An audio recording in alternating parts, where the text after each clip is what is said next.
Om Shanti. Good morning आप सभी बाबा के रूहानी फरिश्तों को। आइए सुनते हैं 17 जनवरी 2025 के महावाक्य। बाबा आज हमें किन शिक्षाओं से मीठे बच्चे, तुम भारत के मोस्ट वैल्यूएबल सर्वेंट हो। तुम्हें अपने तन मन धन से श्रीमत पर इसे राम राज्य बनाना है। मीठे बच्चे, तुम भारत के मोस्ट वैल्यूएबल सर्वेंट हो। तुम्हें अपने तन मन धन से श्रीमत पर इसे राम राज्य बनाना है। ये एक खूबसूरती है बाबा के कार्य की, इस ईश्वरीय विश्वविद्यालय की। बाबा कहते थे बच्चे मांगने से मरना भला, और गली गली में पर्चियां नहीं काटनी है ईश्वरीय कार्य की। फिर क्या करना है? बाबा ने कहा बच्चे, बाबा आप ही अपने बच्चों के द्वारा इतना बड़ा कार्य करा रहा है। तो बाबा कहते अपने ही तन मन धन को लगा करके ईश्वरीय कार्य को आगे बढ़ाना, रावण राज्य को राम राज्य बनाना है। तो ये हम सबका सौभाग्य है कि हम अपना इस कार्य में जीवन सफल कर रहे हैं। मीठे बच्चे, तुम भारत के मोस्ट वैल्यूएबल सर्वेंट हो। तुम्हें अपने तन मन धन से श्रीमत पर इसे राम राज्य बनाना है।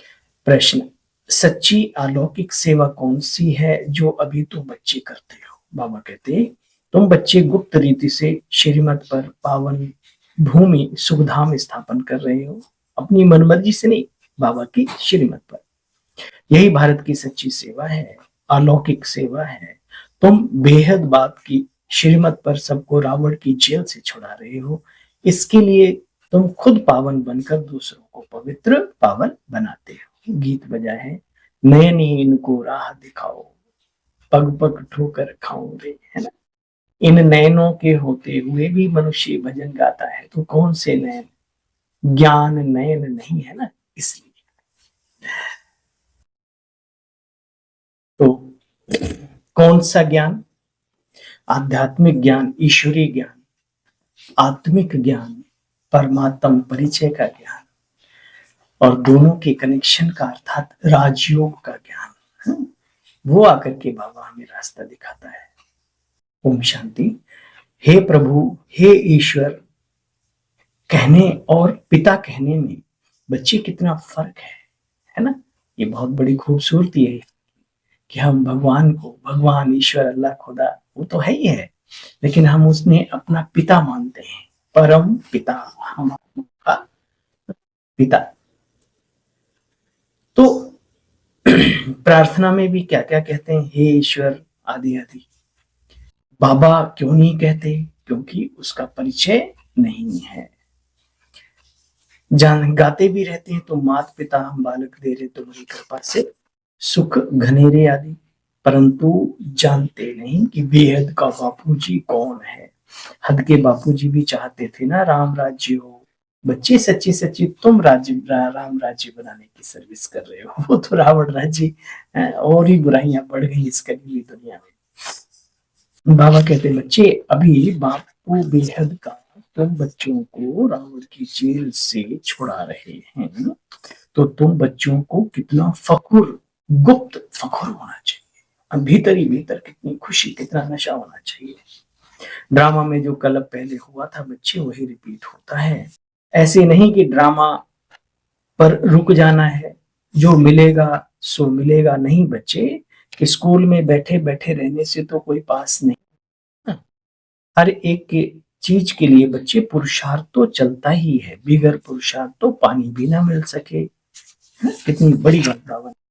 जो ड्रामा की पॉइंट से रुक जाते हैं उनके लिए विशेष बात, बच्चे पुरुषार्थ तो करना है। अब चलो हमारे भाग्य में, हमारे नसीब में या ड्रामा अनुसार भोजन था, आ गया हमारे सामने, खाने का पुरुषार्थ कौन करेगा? नहीं, क्या ड्रामा चलाए, आप चुपचाप बैठे रहो, ठीक है। इसलिए पुरुषार्थ ड्रामा या भाग्य या नसीब से भी बड़ा हमारे पूर्वजों ने भी कई किस्से कहानियों में बतलाया हुआ है ना। बोनापार्ट नेपोलियन की भी एक कहानी है। रेखा कोई देख रहे थे, उन्होंने कहा ये रेखा अगर थोड़ी आगे होती ना तो बहुत बड़े सम्राट या ये बनते। तो उसने कहा, बच्चा छोटा था, बच्चा गया चाकू लिया किचन से और उसने उसको दिखाया, बोले पंडित जी अब ये ठीक है। अरे बच्चे, तुझे तो दुनिया में आगे बढ़ने से कोई रोक नहीं सकता। जो पुरुषार्थी है उससे कोई आगे बढ़ने से रोक नहीं सकता। ठीक है ना।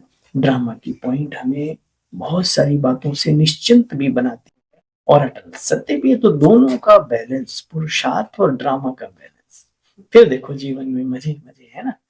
साइकिल, कोई भी व्हीकल, कोई भी चीज, रस्सी पे देखो ना कैसे चलती है छोटी सी कन्या, बैलेंस ही तो है। तो ड्रामा और पुरुषार्थ का बैलेंस जीवन में लेकर के चलो साथियों। अच्छा, मीठे मीठे स्किल दे बच्चों प्रति माता पिता बाप दादा का याद प्यार और गुड मॉर्निंग।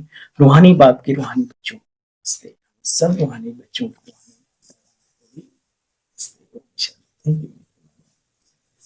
तो धारणा की पॉइंट याद रहेंगी ये तन मन धन से है। सुनो बाबा ने क्या कहा। जैसे हाईएस्ट बाप दादा बिल्कुल सिंपल रहते हैं, ऐसे बहुत बहुत सिंपल निराकारी और निरहंकारी बनकर रहना। बाप के द्वारा जो फर्स्ट क्लास ज्ञान मिला है उसका चिंतन जरूर करना है। ड्रामा में जो हूबहू रिपीट हो रहा है बच्चे, इसमें बेहद का पुरुषार्थ कर बेहद सुख की प्राप्ति भी करनी है। कभी ड्रामा कहकर बच्चे रुकना नहीं है, प्रारब्ध के लिए पुरुषार्थ जरूर करना है ना? आज का वरदान है अव्यक्त स्वरूप की साधना द्वारा पावरफुल वायुमंडल बनाने वाले अव्यक्त फरिश्ता भाव। वायुमंडल को पावरफुल बनाने का साधन है बच्चे अपने अव्यक्त स्वरूप की साधना करना। इसका बार बार अटेंशन रहे, क्योंकि जिस बात की साधना की जाती है बच्चे उसी बात का ध्यान बार बार जाता है। तो अव्यक्त स्वरूप की साधना अर्थात बार बार अटेंशन की तपस्या चाहिए। इसलिए अव्यक्त फरिश्ता भव के वरदान को स्मृति में रख शक्तिशाली वायुमंडल बनाने की बच्चे अभी सेवा करो, है ना। कहा आप कहीं पर भी हैं, आप ऑफिस में हैं, आप अपने घर में हैं, बहन हो भाई हो, तो मैं लाइट का फरिश्ता, चारों तरफ लाइट लाइट, शांति की, खुशी की। क्योंकि दुनिया में वातावरण तो आप जानते हो खराब ही हो रहा है, तो बेहतर है कि हम बाबा के बच्चे इस कार्य को करने में लग जाए। ठीक है। बाबा कहते बच्चे बार बार अटेंशन की तपस्या चाहिए, अव्यक्त फरिश्ता भाव के वरदान को स्मरण, शक्तिशाली वायुमंडल बनाने की तपस्या करो बच्चे। तो आपके सामने जो भी आएगा वह व्यक्त और व्यर्थ बातों से परे हो जाएगा। स्लोगन है आज का, सर्वशक्तिमान बाप को प्रत्यक्ष करने के लिए एकाग्रता की शक्ति को बढ़ाओ। बहुत अटेंशन दिलाया पीछे भी बाबा ने कई मूल्यों में, अव्यक्त मूल्यों में। आज भी बाबा ने कहा सर्वशक्तिमान बाप को प्रत्यक्ष करने के लिए एकाग्रता की शक्ति को बढ़ाओ। चाहे खुद को प्रत्यक्ष करना हो या बाबा को या बाबा के कार्य को, एकाग्रता की शक्ति सर्वोच्च है, सर्वोपरि है, सर्वोच्च शिखर की है। जैसे स्थूल कार्य के प्रोग्राम को दिनचर्या प्रमाण सेट करते हो बच्चे, ऐसी अपनी मनसा समर्थ स्थिति का प्रोग्राम सेट करो। जितना अपने मन को समर्थ संकल्पों में बिजी रखेंगे तो मन को अपसेट होने का समय नहीं मिलेगा। मन सदा सेट अर्थात एकाग्र है तो स्वतः अच्छी वाइब्रेशंस फैलते हैं और सेवाएं